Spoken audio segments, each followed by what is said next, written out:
संस्थापक छत्रपती शिवाजी महाराज, धर्मवीर संभाजी महाराज व हिंदू हृदय सम्राट सरसेनापती वंदनीय बाळासाहेब ठाकरे यांना अभिवादन करतो.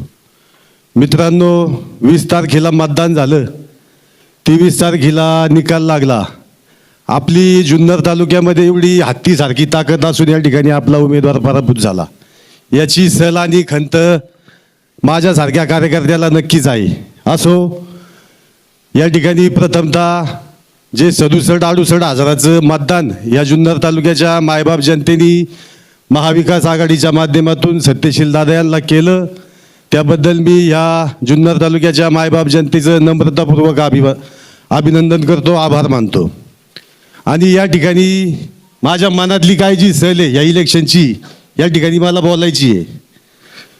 ज्याप्रमाणे लोकसभेला आपल्या जुन्नर तालुक्यामध्ये जे नियोजन होतं त्या प्रकारचं नियोजन विधानसभेला या ठिकाणी झालं नाही. मी पूर्ण तालुक्याचा अभ्यास करता एक मोठा कार्यकर्ता नाही आहे, पण मी बेल्ला राजुरी जिल्हा परिषद गटाचा शिवसेनेचा एक खांदा कार्यकर्ता उपतालुका प्रमुख आहे. इलेक्शन चालू असताना इलेक्शनच्या 5 दिवस आधी आमची सर्व नियोजन हे लक्षात आलं होतं. मी माझी जी काही कुचंबना होती किंवा माझं काही जे होतं माझ्या वरिष्ठांना सांगितलं. वरिष्ठांनी त्या ठिकाणी खाली येऊन त्याचं निवारण केलं. परंतु आमच्या विभागामध्ये जे नियोजन दिलं होतं ते एकदम थर्ड क्लासचं नियोजन झालं, हे मी ठामपणे या ठिकाणी सांगतो. आमच्या एकाही शिवसैनिकाला या ठिकाणी विश्वासात घेतलं नाही.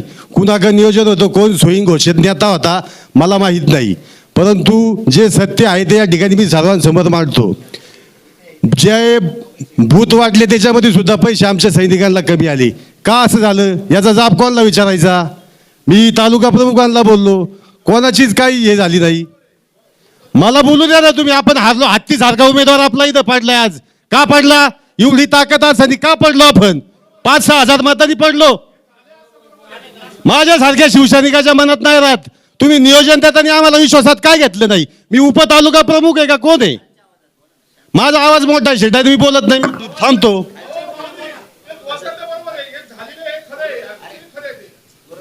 दुसरा विषय असा, शरदचंद्रजी पवार साहेबांच्या 3-3, 4-4 सभा ओतूर सारख्या ठिकाणी झाल्या. का कमी पडलो आपण तिथं?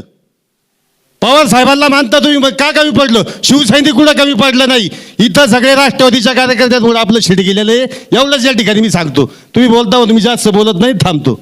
जय हिंद, जय महाराष्ट्र. यानंतर विनंती करतोय सन्माननीय तुळशीरामजी भोईर साहेबांना विनंती करतो आपण आपल्या